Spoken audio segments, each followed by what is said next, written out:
Good morrow, good listeners, and welcome back to the Shakespop podcast with me, Koel Chatterjee.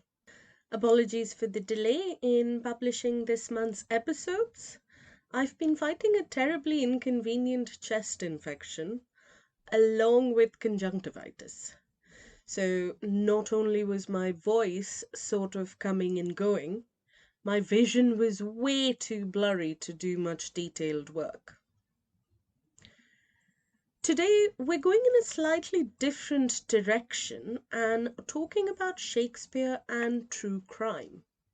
Not Shakespeare as high art or classroom staple, but Shakespeare as something far more unsettling. A set of stories that keep reappearing when we try to explain real world violence. Because when crimes feel senseless, we don't just look for evidence, we look for narratives. And again, across different narrative forms and contexts, those narratives come back to the bard. So, in this episode, I'm asking what happens when literary tragedy becomes a cultural shortcut and when art starts to function not as insight but as an alibi. Before we begin, a content warning. This episode contains discussion of domestic homicide, femicide, and adolescent violence. An ethical note as well. This episode does not retell crimes for entertainment, nor does it center perpetrators for spectacle. Instead, my focus is to look at how Shakespeare is used within modern true crime narratives by journalists, commentators, and sometimes by cultural memory itself, and how those uses can shape public understanding of violence. The focus throughout, therefore, is on storytelling, interpretation, and responsibility.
Imagine a courtroom, not the forensic glamour of television, no dramatic reveals, no last minute confessions, just the low murmur of a gallery, the scrape of chairs, the dull authority of a gavel striking wood.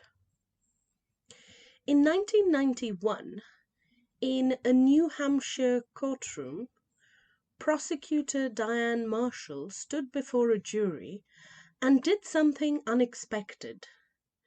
She didn't begin with spatter analysis.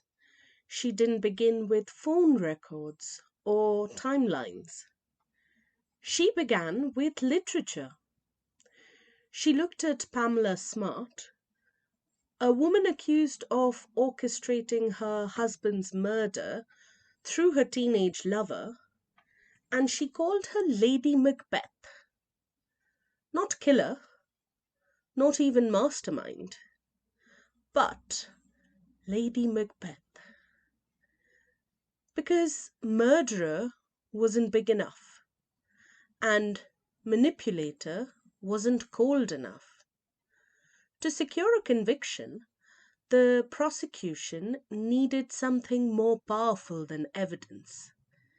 It needed a myth. And that moment, quiet, theatrical, devastating, reveals something deeply unsettling about how we understand crime. When violence feels senseless, we reach instinctively for stories that make it legible. And for 400 years, Shakespeare has supplied those stories. Today I'm asking a dangerous question. When we borrow Shakespeare to explain violence, are we clarifying justice or giving cruelty a cultural alibi? Jeffrey Wilson argues that Shakespeare provides what he calls a syntax for violence. We don't merely commit acts, we perform them. And when we don't know how to narrate harm, we reach for Shakespeare to tell us what kind of story this is supposed to be. A love story? A jealous tragedy? A cautionary tale about ambition? But what happens when those scripts migrate from the stage into the courtroom? When art doesn't just explain violence, but aestheticizes it? This episode isn't about Shakespeare's guilt. It's about our dependency, about how literary archetypes quietly shape legal arguments, media framing, and even how perpetrators understand themselves. And it starts, as so many tragedies do, with young love. When teenagers commit acts of violence, the media almost always reaches for the same explanation. They were deeply in love. They felt trapped. They believed it was them against the world. Again and again, journalists describe these cases as modern retellings of Romeo and Juliet. In 2009, when a pair of adolescents murdered a parent, headlines framed the crime as a Romeo and Juliet style tragedy. Two young people, misunderstood, desperate, pushed too far by adult authority.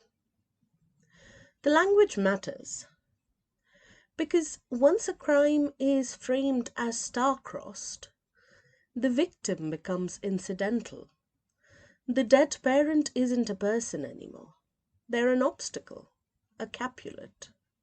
Criminologist Lois Presser calls this a narrative neutralization technique. Offenders don't deny the violence, they reinterpret it. They recast themselves as protagonists in a tragic romance where murder becomes sacrifice and brutality becomes destiny. The Shakespearean script is perfect for this. Romeo and Juliet tells us that love is worth dying for, that authority is cruel, that adults don't listen, and most dangerously, that violence can be beautiful if the feeling behind it is sincere enough. Teenagers, neurologically primed for absolutist thinking, don't just consume this narrative, they internalize it. The world becomes binary, love becomes total, and anyone standing in the way becomes expendable. What's important to stress here is that this narrative isn't uniquely Western, it's portable. Across cultures, violence linked to forbidden love is often reframed not as brutality, but as tragic inevitability. Shakespeare didn't invent that logic. What he did was give it a globally exportable form. If we look, for example, at so called honor killings in India, the language used by families, and sometimes even local media, often mirrors the same moral logic. The crime is framed as the tragic but necessary restoration of honor. Love that defies social order is recast as dangerous excess. Death becomes disturbingly a form of narrative closure. These violent delights have violent ends. The victim is no longer an individual with a future, but a symbol of transgression. And the violence is explained not as a choice, but as obligation. Japan offers a different but equally telling parallel. In Japanese literary and theatrical traditions, particularly in stories of shinju, double suicides by lovers, the star-crossed trope is culturally embedded. Lovers who cannot exist within social constraints are framed as pure, sincere, and doomed. Their deaths are aestheticized as emotionally authentic rather than socially preventable. What Shakespeare does is not replace these narratives, but overlay them. Romeo and Juliet becomes a familiar lens through which Western media interprets similar violence elsewhere, translating complex social pressures into a recognizable romantic tragedy.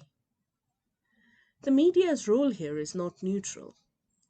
When headlines describe killers as star-crossed lovers, they offer the public a ready-made emotional framework.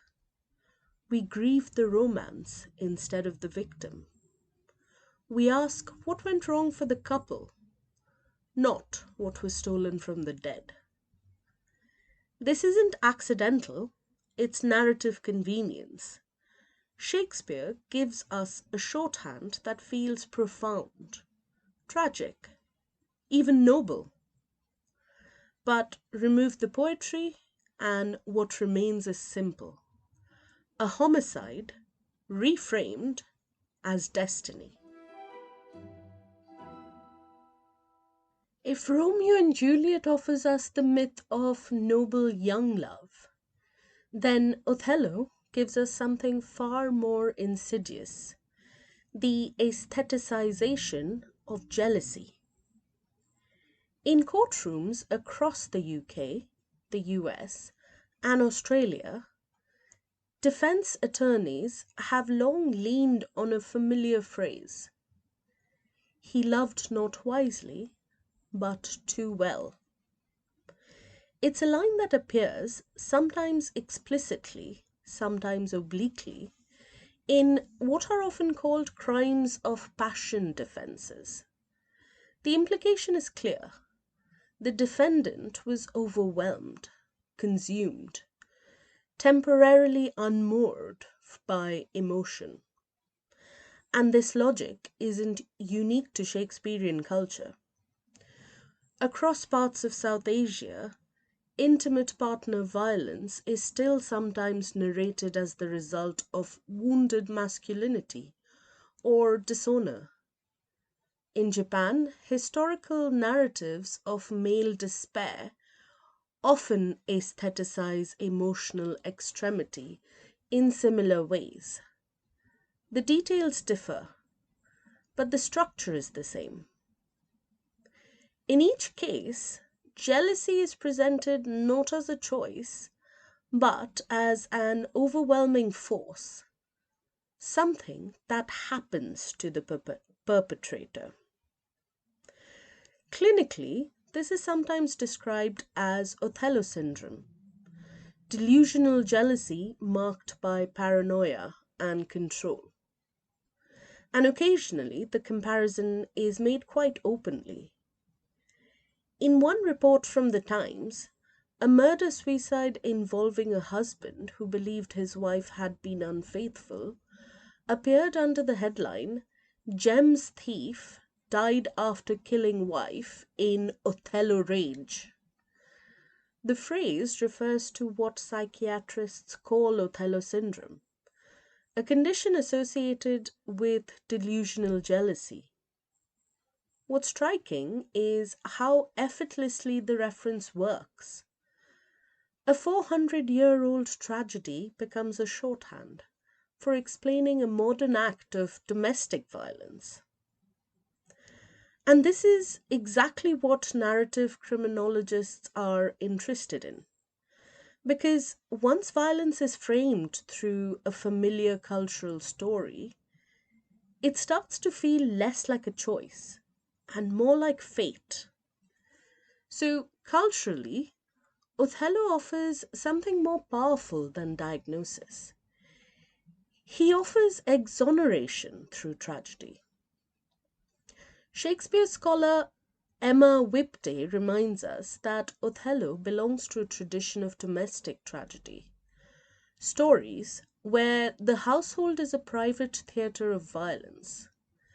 In these narratives, the home becomes a sealed space, shielded from public accountability. And that's precisely how the trope functions in modern trials.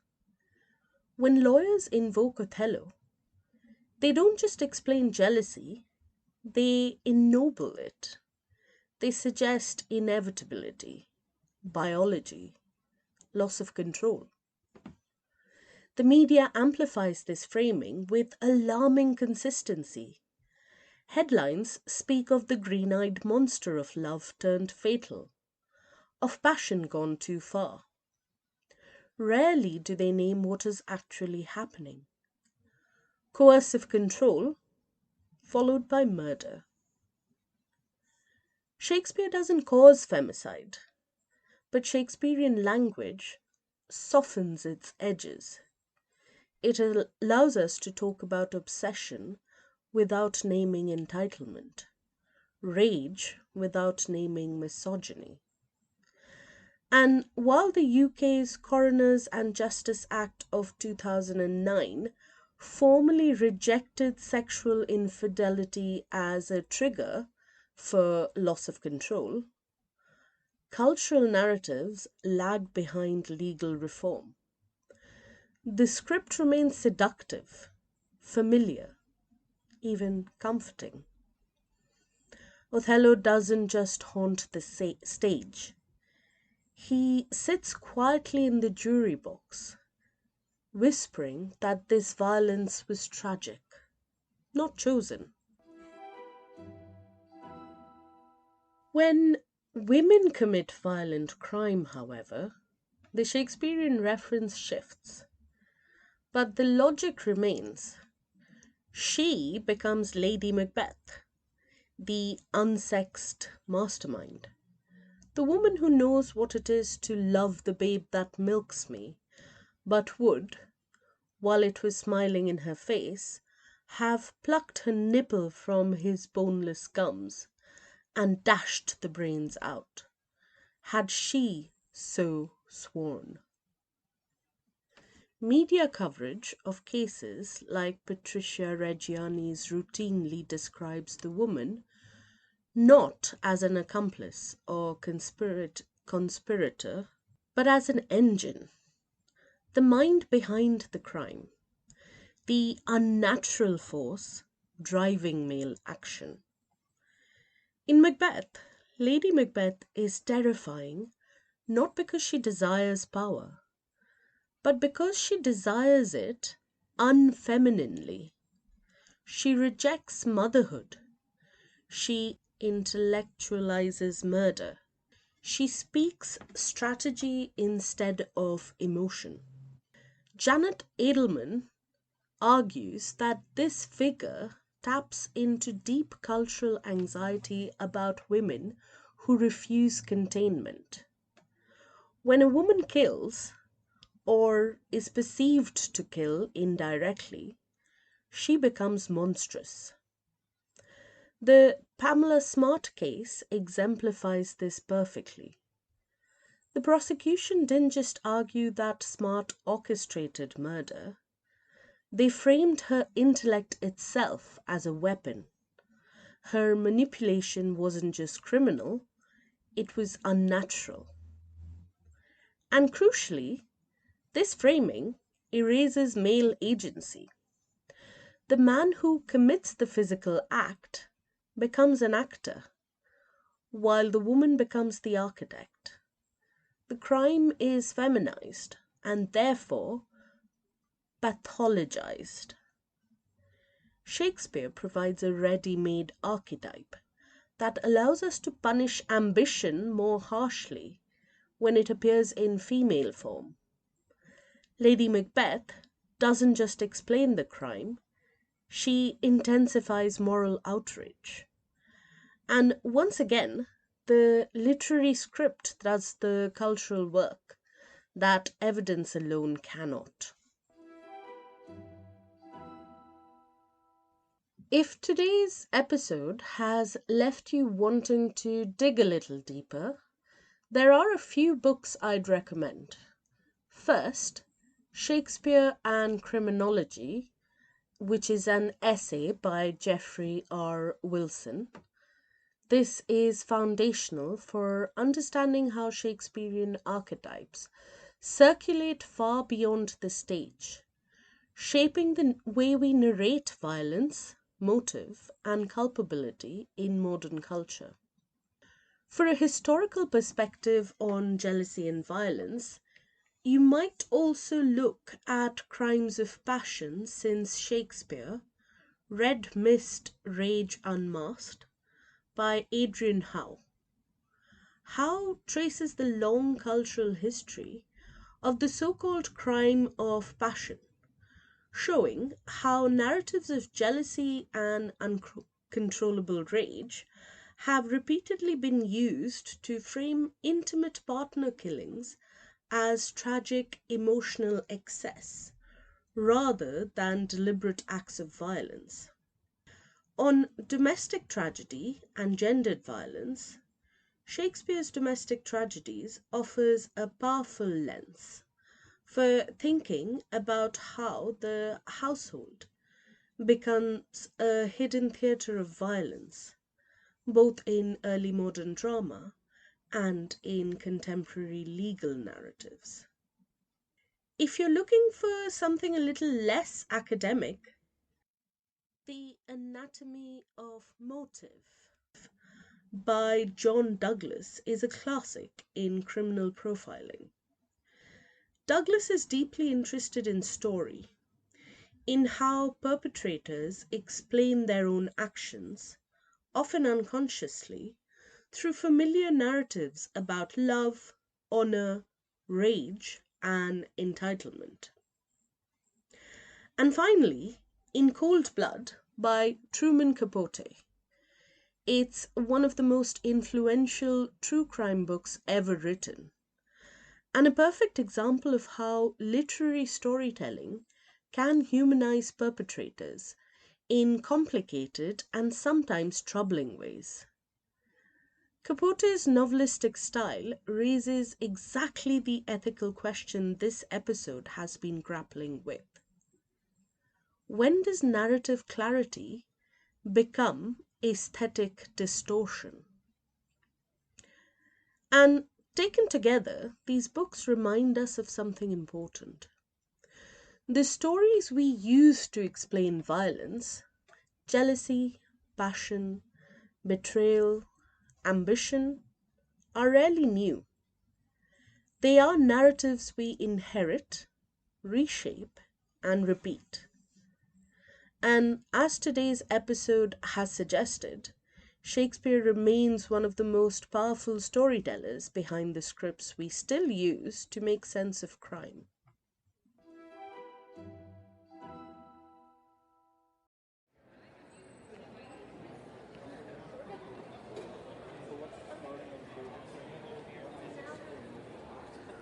We've traced the blueprint. Shakespeare gives the criminal a mask, the lawyer a script, and the media a headline. But every time we turn a courtroom into a theatre, something vital is lost. The victim becomes a prop, the violence becomes symbolic, and justice becomes performance. The law, slowly, is learning to resist this impulse. But culture is slower to change than statutes. We still crave tragic explanations. We still want violence to mean something. Shakespeare's plays end with a stage littered with bodies. Our responsibility is to ensure that the real world does not treat its dead the same way. Anonymous, aestheticized, explained away. A star-crossed murder is still a murder. An Othello-style tragedy is still domestic abuse. It's time to draw the curtain. And that brings us to the end of today's episode of the Shakespop podcast with me, Koel Chatterjee. If you've enjoyed this slightly darker turn, where Shakespeare meets true crime, you can find a companion essay to this episode over on my Substack, where I unpack the ideas I've discussed today in more depth and share the visual logic behind them. If you're listening on a platform that lets you rate or review, it really does help the podcast find new listeners, especially those who like their Shakespeare with a sharp edge. And if you want to keep the conversation going, you can follow me on Instagram and TikTok, where I share clips, reading recommendations, and behind the scenes research from the podcast. As always, I hope you enjoyed listening to me as much as I've enjoyed speaking with you.